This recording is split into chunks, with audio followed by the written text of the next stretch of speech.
Hello, everyone, and welcome to a story I never thought I would share. My name is Jennifer. I'm a doctor, a clinic owner, and for a long time, I thought I was also a sophisticated, discerning woman. This is the story of how I fell for a ghost from my past, and how that ghost turned out to be a very dangerous con artist. For years, I focused entirely on my career. After med school, I poured everything into my practice, and I built a successful life. But success can be a lonely thing. I never married, and as I hit my mid-50s, I felt the sharp ache of what I hadn't built, a family.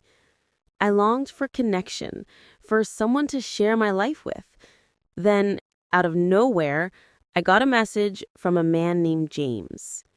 He claimed to be James J. Walker, a boy I knew from the photography club in high school. I vaguely remembered him, a shy, handsome boy from the neighboring all-boys school. He reminded me of a photo we took together, and suddenly, 35 years melted away. When we finally met, James was charming, successful, and seemed to embody everything I valued. He was a retired financial analyst from Wall Street, a dedicated widower who had raised his daughter Emily alone. He showed me a handwritten letter from Emily encouraging him to find happiness again. The love and sacrifice he described brought tears to my eyes. A man who put his daughter first?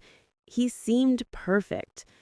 He said he was moving to my town to start a new photography studio. To help him get settled, I offered him a spare office in my clinic building. It seemed like the natural thing to do. We started spending all our time together, driving to work, having dinner, planning our future. He spoke of our relationship as a second chapter, a story we were writing together. He made me feel seen, cherished, and young again. I was in love. The first crack in my perfect world appeared when my nurse Olivia abruptly quit. She was visibly upset, claiming James had been inappropriate with her in the break room. James insisted it was a simple misunderstanding, an accidental bump while reaching for something. I was desperately confused. I couldn't imagine James, the kind and loving man I knew, acting that way. But I also valued my staff. The seed of doubt, however small, was planted. Then things escalated. James started talking about needing an investment for his new photography venture. $300,000. He made it sound like a small, secure loan. Given our relationship, I agreed. I completely trusted him. One morning, I awoke, and James was gone. He left a note saying he needed space to think about the nurse's accusation in our relationship. I was crushed, but I respected his request for time. I tried calling him, but no response. A few weeks later, a pharmaceutical representative showed up at my office. He was looking for James. He told me that James, posing as my future husband, had cut a secret deal to exclusively use their company's products in my clinic. The kicker?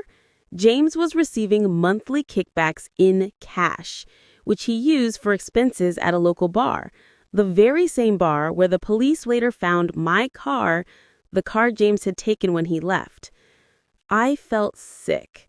I realized I needed to know the truth. I hired a private investigator to find him. What they uncovered was devastating. The man I knew as James J. Walker was a professional romance scammer. The loving father was a complete fabrication. He was married and divorced 3 times, not a widower. The heartfelt letter from Emily was a prop, and her picture was a stock image he manipulated. My investigator found him in a hotel preparing to meet his next victim. I insisted on being there when the police made the arrest. When I saw him, he was sitting across from a new woman using the exact same lines. I flew across the country just for you. You are the one I want to spend the rest of my life with. It was a practiced, sickening performance. When the police apprehended him, I finally confronted him, my voice shaking with a mix of fury and anguish. I confronted him about the nurse, the bribes, the $300,000, and the cruelty of the entire lie. His response was chilling. He didn't apologize. He looked at me with cold eyes and sneered, "What are you complaining about? For a year and a half, you got to feel like a hot commodity? Who else at your age is going to treat you like a first love? I gave you a nice experience for the money you gave me." That was the moment the illusion completely shattered. I hadn't been loved. I had been targeted. He wasn't looking for a partner.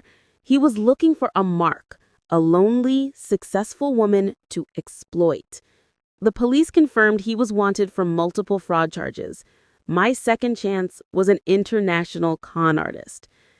It's been a painful, humiliating journey. I lost money, but more importantly, I lost faith. But I'm fighting back. I pressed charges and I've connected with other victims to ensure he pays for every lie. This experience taught me that loneliness can be a vulnerability and that people will use your deepest desires, your wish for love, for connection, for a second chance as a weapon. My story is a warning. Be careful when the past comes knocking, because sometimes it's not a memory, it's a trap. Thanks for watching. Let me know your thoughts on this incredible story in the comments below.